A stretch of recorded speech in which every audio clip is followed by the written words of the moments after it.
Hôm qua Harata không đi nào nha. Nghe tiếng máy bay à?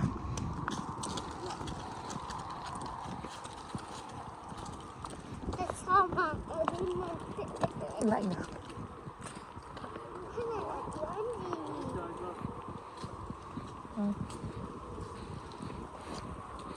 Bảo ở nhà ngủ thì không ngủ, đòi đi chơi.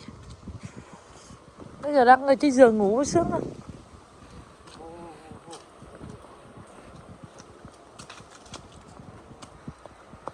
Thì lúc này xưa thì cho con mẹ mở điện thoại bằng cho con khai viết. Alo, khai viết cái của sai sư đi. À rồi ok. Lá đỏ rụng hết à? Má là Mommy. Chính xác. Má là Mommy.